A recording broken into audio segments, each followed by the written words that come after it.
Aujourd'hui, dans le cadre de la présentation de l'exposition de Saïd Ouarzaz, Le démon d'Essaouira, je voudrais vous parler d'un travail à propos de l'élément terre.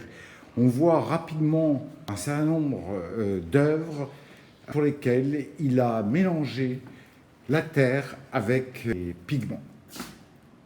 L'intérêt de ce travail est qu'il ne fait pas intervenir le chalumeau, donc c'est un travail qui est sur canvas, un travail plus léger à déplacer, qu'on peut rouler, et ça permet de faire intervenir de la couleur et donc non plus avoir des œuvres qui soient bicolores.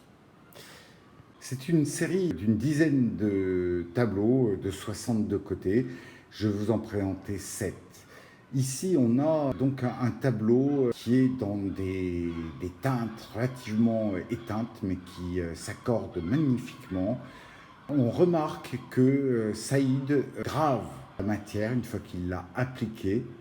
On voit par exemple le tour de l'œil, la pupille, les cils, une tête de cheval ici.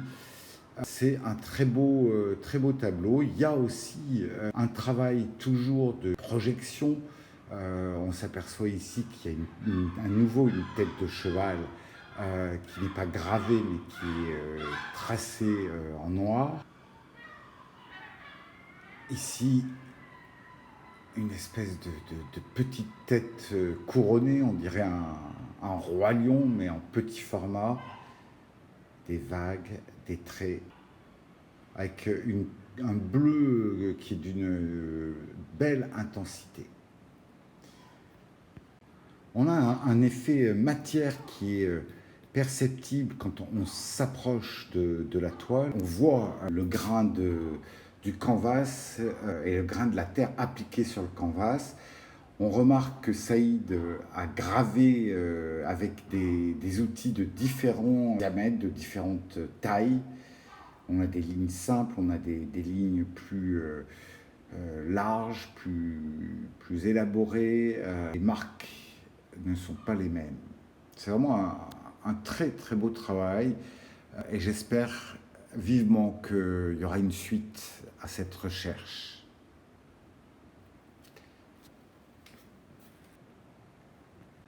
Pour cette deuxième toile, qui présente un fond uniforme marron pour lequel Saïd n'a pas forcément mélangé de pigments, il a pu utiliser une terre marron, tout bonnement. On s'aperçoit qu'il y a des coulures de peinture. Saïd a projeté la peinture sur cette matière terreuse qu'il a appliquée en premier, ce qui donne une œuvre totalement abstraite dans laquelle on peut voir des formes, peu importe. On peut voir des visages, si on s'approche peut-être, on peut voir ici un petit visage, on peut en voir un autre ici, là, avec une bouche en jaune, un œil noir, un œil bleu, etc. Mais cette œuvre qui n'est pas gravée, la matière n'est pas gravée comme le précédent, et c'est d'ailleurs la seule qui soit comme cela, représente le travail usuel de Saïd, mais avec l'élémentaire rajouté. Troisième œuvre faite de terre et de pigments, des couleurs intenses. On pourrait penser qu'utiliser la terre va affadir les couleurs. C'est absolument pas le cas. On peut utiliser une terre blanche aussi, pas forcément marronasse. Donc une toile avec un vert épinard réellement intense, un rose fraise écrasé, un peu de marron, un peu de jaune, et un travail au stylet qui nous permet de voir une tour, une tête de cheval avec la crinière dessinée de manière très usuelle, très classique pour Saïd. Différents éléments dans le haut du tableau, d'autres maisons sur le côté, une grosse bougie qu'on découvre ici. Fond blanc pour ce quatrième tableau, utilisation du fraise écrasé qu'on a vu précédemment, du marron, du jaune, du bleu, du vert. C'est un tableau qui, a priori, est abstrait, et quand on s'approche, on voit quelques traits gravés dans la matière. Un œil avant tout, un sourcil, nez de profil, une bouche, des dents. On a le portrait d'un homme qu'on pourrait imaginer enturbané d'un tissu rose saumoné. Très belle toile, à nouveau. On a l'impression d'un turban qui partirait d'un casque tricorne. On peut imaginer beaucoup d'hommes dans ce tableau. On pourrait y voir un combattant des anciennes époques avec son armure. Très très beau tableau. On change de gamme de couleurs puisque si le fond est blanc, la couleur prédominante est un bleu très intense, avec des intensités variables d'ailleurs, en fonction de l'épaisseur de la matière. Du marron, un jaune tabac, un peu d'ocre et quelque chose de magnifique à nouveau, avec de la gravure. Deux personnages, un qui semble assis et l'autre debout, un oiseau dont on devine le nez, la tête, l'œil, et des éléments plus structurels, comme une espèce de tube carré, et on devine des constructions ici dont juste quelques traits nous permettent de saisir que c'est des constructions. On a les taches de couleur, on a 3 traits pour symboliser un toit et on a du coup une construction, 2, 3 et quelques créneaux pour nous suggérer le mur. C'est vraiment très, très sommaire.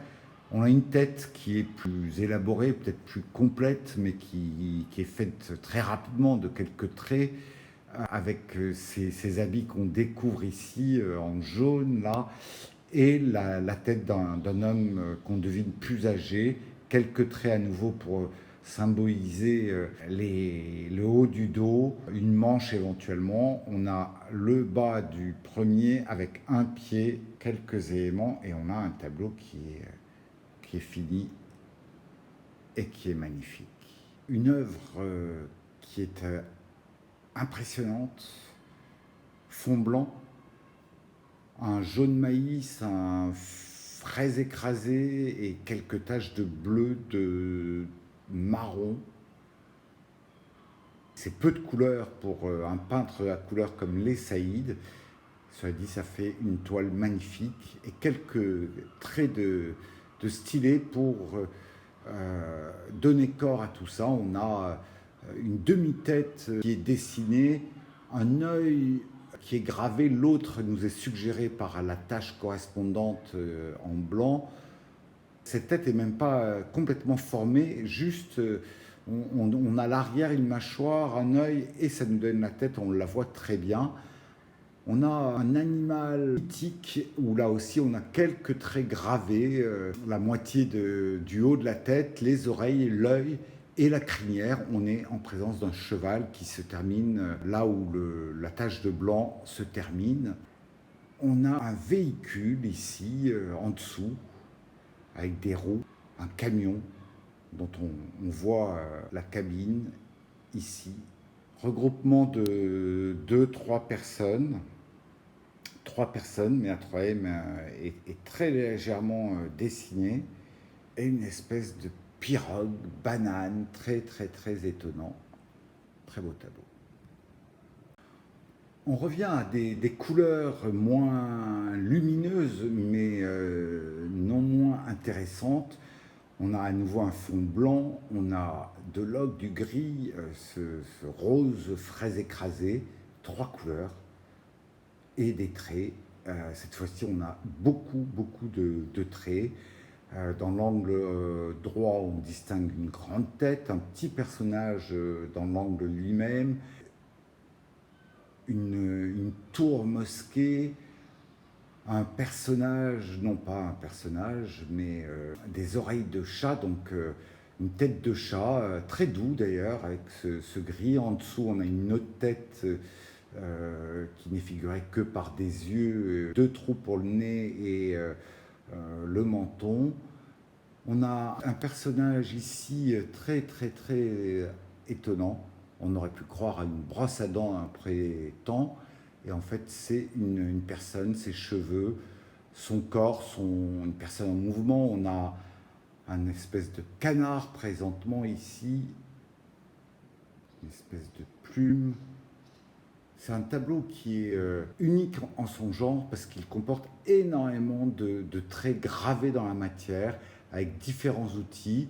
On a cette espèce de circonvolution très étonnante qui capte les couleurs à travers les effets de matière. Un autre, dans l'angle, on devine un œil ici. Saïd dit les yeux, c'est le premier sens par lequel nous rentrons en contact. Il y en aura toujours dans mes tableaux, et il y en a effectivement quasiment tout le temps. Petit tour d'horizon de ces 7 tableaux qui présentent le point commun d'être fait sur canvas avec l'élément terre et des pigments, quelques couleurs, des traits gravés dans la matière pour 6 d'entre eux, quelques couleurs mais une variété incroyable d'œuvres. Une technique que Saïd a mis seul au point après qu'on ait travaillé sur les éléments feu et terre. Son essai est magnifique.